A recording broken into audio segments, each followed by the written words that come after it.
Hi guys and welcome back to our channel reveal GK. Now recently आप लोगों ने इसके बारे में न्यूज़ सुनी होगी जहाँ पे एस जय शंकर ने यहाँ पे एक्सपोज किया यूएनएससी को। इन्होंने बोला है कि यूएनएससी एक टाइप का क्लब है, बहुत पुराना क्लब है, जहाँ पे जो इसके मेंबर्स है प्रेजेंट टाइम में वो अपनी ग्रिप को छोड़ना नहीं चाहते, वो दूसरी कंट्रीज़ को यहाँ पे ऐड ऑन नहीं करना चाहते हैं। यहाँ पे आप आर्टिकल भी देख सकते हो। External affairs minister S Jaishankar compares UNSC to old club, says set members don't want to let go of the grip. ठीक है, इससे रिलेटेड यहाँ पे हम इस वीडियो में बात करने वाले हैं कि इन्होंने यहाँ पे और क्या क्या यहाँ पे इस पर्टिकुलर मीटिंग में यहाँ पे इवेंट में बोला है, कहाँ पे ये इवेंट हुआ है, क्या बोला है। ठीक है, साथ ही साथ इन्होंने ये क्यों बोला है और ये किस वजह से यहाँ पे बोला है, सब कुछ हम इस वीडियो में डिस्कस करने वाले हैं। पर शुरू करने से पहले मैं आपसे यहाँ पे क्वेश्चन पूछूंगा। आपको ये बताना है कि अभी हाल फिलहाल में यहाँ पे पहली बार खेलो इंडिया पैरा गेम्स हो रहे हैं। ठीक है, आपको ये बताने कि कौन से सिटी में यहाँ पे अभी हुए हैं। ठीक है, अभी ये कंक्लूड हो चुके हैं, मतलब खत्म हो चुके हैं। आपको ये बताने कि कहाँ पे हुए हैं और ये बहुत ज़्यादा इंपॉर्टेंट है आपके एग्जाम पर्सपेक्टिव से भी। तो आपके ऑप्शन है बैंगलोर, न्यू दिल्ली, इंदौर और लखनऊ। अगर आपको आंसर पता है तो आप कमेंट कर देना, जिसका भी करेक्ट आंसर होगा और जिसने फर्स्ट पहले दिया होगा। ठीक है, तो मैं उसको लाइक कर दूंगा ताकि दूसरों को पता चल पाए। अब वापस आते हैं अपने टॉपिक की तरफ। तो बेसिकली यहाँ पे जो एस जय शंकर ने बोला है कि ये बहुत पुराना क्लब है जहाँ पे दूसरे लोगों को ये ऐड नहीं करना चाह रहे, दूसरी कंट्रीज़ को। तो इससे यहाँ पे साफ साफ पता चल रहा है कि ये डर रहे हैं कि इनका जो कंट्रोल है ओवर द वर्ल्ड यहाँ पे ये लूज हो सकता है।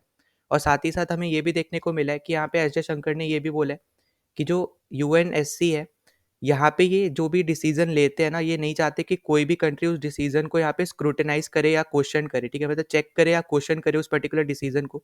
और यहाँ पे आप उससे रिलेटेड भी आर्टिकल देख सकते हो। UN security council an old club where members don't want questions. ठीक है, तो बेसिकली यहाँ पे ये सब यहाँ पे एस जयशंकर ने बोला है।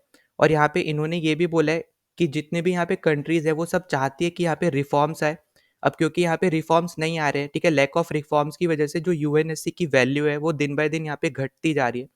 ठीक है, अगर आप आगे चलते हैं तो आप यहाँ पे देखोगे, इन्होंने ये बोला है कि जो यहाँ पे सब कुछ हो रहा है ये एक टाइप से ह्यूमन फेलियर है। ठीक है, पर इस ह्यूमन फेलियर की वजह से हम देख रहे हैं कि प्रेजेंट टाइम में इसका जो जो है हाँ हार्म पहुंचा रहा है वो पूरे वर्ल्ड को पहुंचा रहा है, ये पर्टिकुलर ह्यूमन फेलियर। ठीक है, इसमें आप यहाँ पे देख सकते हो कि हार्मिंग दी वर्ल्ड। ठीक है, साथ ही साथ यहाँ पे इन्होंने ये भी बोला है कि इसलिए यहाँ पे पहुंचा रहे हैं, इसका रीज़न इन्होंने ये बताया क्योंकि जो प्रेजेंट टाइम में यहाँ पे जितनी भी सिचुएशन चल रही है, जितने भी यहाँ पे इशू चल रहे हैं, उसको कन्फ्रंट करने के लिए यहाँ पे यूएनएससी के पास कोई भी रिफॉर्म्स नहीं है। ठीक है, यहाँ पे आप देख सकते हो कि इश्यूज कन्फ्रंटिंग दी वर्ल्ड। ठीक है, ये बेसिक यहाँ पे रीज़न बताया गया है। और फिर साथ ही साथ अगर हम आगे बात करते हैं तो यहाँ पे देख सकते हो इन्होंने ये भी बताया कि यहाँ पे अगर हम जितनी भी कंट्रीज़ हैं, ठीक है, पूरे वर्ल्ड में, तो यहाँ पे एग्जाम्पल लेके इन्होंने बोला कि अगर आप 200 कंट्री से भी पूछते हो कि क्या आपको रिफॉर्म्स चाहिए, तो यहाँ पे मैक्सिमम कंट्रीज, ठीक है, लार्ज नंबर ऑफ कंट्रीज यहाँ पे बोलेंगे कि उनको रिफॉर्म्स चाहिए। पर क्योंकि यहाँ पे रिफॉर्म्स नहीं है, ठीक है, जिससे उनको हेल्प मिल सकती थी जो भी वहाँ पे इशू चल रहा है उससे रिलेटेड, तो क्योंकि यहाँ पे रिफॉर्म नहीं है जिसकी वजह से हमें देखने को मिल रहा है कि पूरे वर्ल्ड में, आपको पता है कि हाल फिलहाल में यहाँ पे कितनी ज़्यादा वॉर्स चल रही है। ठीक है, साथ ही साथ वॉर की जगह भी अगर हम बात करते हैं, यहाँ पे तख्ता पलट वाली चीज़ें भी यहाँ पे आपको पता चल रही है कि अफ्रीकन रीजन हो गया, ठीक है, वहाँ पे हो रहा है, जो पास्ट में हो चुके हैं, जैसे म्यांमार में हो चुका है। तो यहाँ पे बहुत सारी ऐसी चीज़ें हैं जिसकी वजह से यहाँ पे यूएनएससी की जो वैल्यू है ना वो गिरती जा रही है, क्योंकि इनके पास कोई रिफॉर्म नहीं है इन सब चीज़ों को हैंडल करने के लिए। और ये सब इन्होंने स्टेटमेंट जो जो अभी हाल फिलहाल में एक इवेंट हुआ है रोटरी इंस्टीट्यूट में जो बैंगलोर में है, और वहाँ पे इनसे एक क्वेश्चन पूछा गया था कि इंडिया कब ज्वाइन करने वाला है यूएनएससी। तो इन्होंने ये बोला था कि अभी कंट्रीज़ में रियलाइजेशन है कि इंडिया को यहाँ पे मेंबर होना चाहिए यूएनएससी का। और यहाँ पे इन्होंने ये भी बोला है क्योंकि एक तो हमारी हिस्ट्री से भी ये रिलेटेड है, क्योंकि आपको पता होगा कि यूएन ने सबसे पहले एशिया में, अगर हम रशिया को हटा देते तो उस केस में यहाँ पे एशिया में सबसे पहले यूएन ने यूएनएससी की सीट इंडिया को दी थी। पर क्योंकि यहाँ पे जवाहरलाल नेहरू ने उसको कैंसिल कर दिया था, उसको एक्सेप्ट नहीं किया था, जिसके बाद हमें देखने को मिला था कि यूएनएससी की सीट फिर चाइना को चली गई थी। और हम आज भी देखते हैं कि जितने भी यहाँ पे इशू इंडिया से रिलेटेड होते हैं उसके खिलाफ यहाँ पे वो वीटो करता ही है चाइना। तो इससे रिलेटेड भी यहाँ पे इन्होंने बोला है कि अगर हम हिस्ट्री के पॉइंट ऑफ व्यू से भी देखते हैं तो इंडिया का इंपॉर्टेंस है यूएनएससी में, क्योंकि पहले भी यहाँ पे यूएनएससी ने इंडिया को इंपॉर्टेंस दी थी। और हाल फिलहाल में जो अभी इंडिया की इमेज क्रिएट हो रही है, ठीक है, जो बन रही है, एक अलग ही इमेज जो बन रही है पहले से, तो उसके पॉइंट ऑफ व्यू से भी यहाँ पे दोनों के पॉइंट ऑफ व्यू से अगर आप देखोगे तो यहाँ पे इंडिया एक मेंबर होना चाहिए यूएनएससी का, ये अभी रियलाइज कर रही है कंट्रीज। और इसी साल यहाँ पे सितंबर में 2023 में यहाँ पे इन्होंने बोला था कि रिफॉर्म्स बहुत ज़्यादा ज़रूरी हैं यूएन में, वरना फिर यहाँ पे जो यूएनएससी है ये ओल्ड फैशन ऑर्गेनाइजेशन या फिर एंटीक ऑर्गेनाइजेशन की तरह बन जाएगी। और यहाँ पे अभी प्रेजेंट में यहाँ पे आप देख सकते हो इन्होंने एक एग्जांपल दिया था, यहाँ पे आप देख सकते हो कि लाइक पैसेंजर इन बस। ठीक है, यहाँ पे आप आर्टिकल भी देख सकते हो तो इनका बेसिकली यहाँ पे ये कहना था कि जो यहाँ पे पैसेंजर्स की यहाँ पे बात कर रहे हैं वो यूएनएससी के मेंबर्स हैं, ठीक है। यूएन एक बस है जिसमें सिर्फ 5 सीटें हैं और हर एक यहाँ पे 5 सीट पे यहाँ पे मेंबर्स बैठे हैं यूएनएससी के। और अगर कोई भी इंसान जो बहुत ज़्यादा थका हुआ है या फिर कोई भी इंसान जिसके साथ बेबी है वो आ रहा है, तो यहाँ पे अगर वो चाहते कि उनको सीट मिले तो यहाँ पे ये लोग उठेंगे नहीं। तो इसके हेल्प से यहाँ पे इन्होंने ये एग्जाम्पल के हेल्प से यहाँ पे ये बताया था। और आपको याद होगा कि G20 की जब कंक्लूडिंग मीटिंग थी, ठीक है, जहाँ पे एड्रेस दिया था पीएम मोदी ने, तो वहाँ पे भी उन्होंने बोला था कि ग्लोबल सिस्टम्स में रिफॉर्म्स होने बहुत ज़्यादा ज़रूरी है। और खासकर यहाँ पे जो प्रेजेंट में जो रियलिटी है उसके अकॉर्डिंग यहाँ पे रिफॉर्म्स होने चाहिए। कि जैसे उनका उनका एक बेसिकली यहाँ पे एग्जांपल था यूएनएससी से रिलेटेड, यहाँ पे आप ये भी देख सकते हो। तो यहाँ पे उन्होंने बोला था कि यूएन स्टैब्लिश हुआ था, ठीक है, तो उस टाइम पे 51 यहाँ पे उसके फाउंडिंग मेंबर्स थे, ठीक है। दिन पर दिन यहाँ पे आप देखोगे तो अराउंड 200 मेंबर्स अभी यूएन में हो चुके हैं। पर इस सब के बाद भी यहाँ पे जो परमानेंट मेंबर्स है यूएनएससी के वो अभी भी सेम है।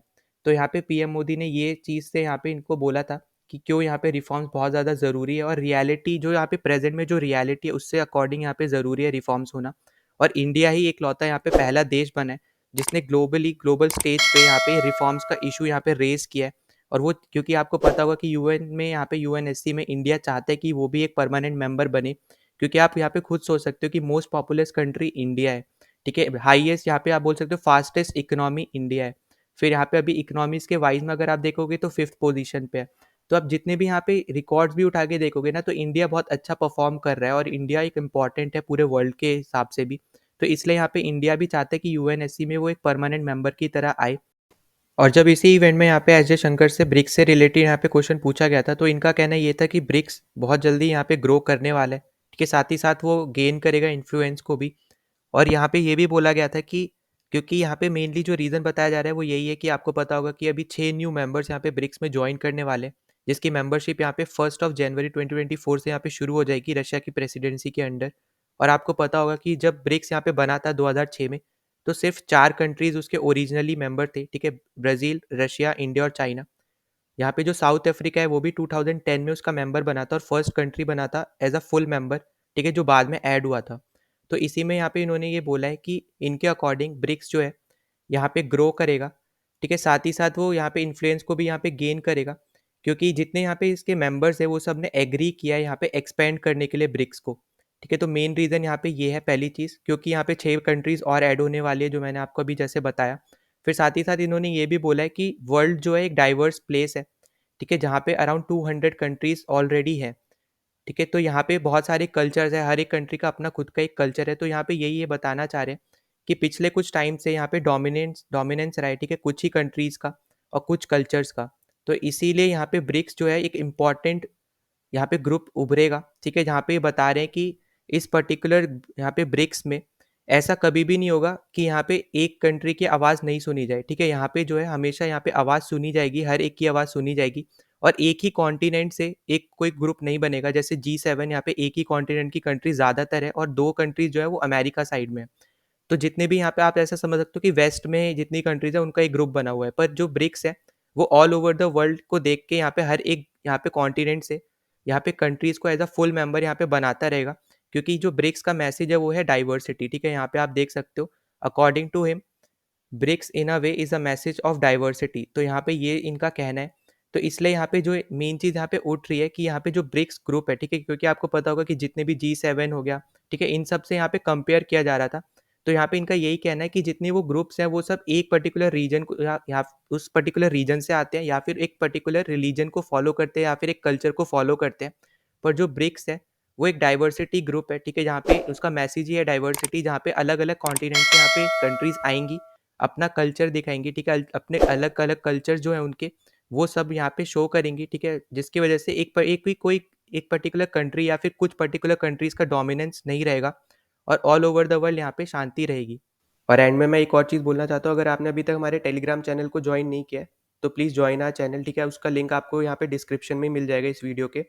और साथ ही साथ अगर आपने अभी तक चैनल को सब्सक्राइब नहीं किया है तो प्लीज़ सब्सक्राइब कर देना, ठीक है, जितना ज़्यादा हो सकता है उतना ज़्यादा शेयर कर देना ताकि दूसरों तक पहुँच सके। तो चलो मिलते हैं नेक्स्ट वीडियो में, टिल देन बाय।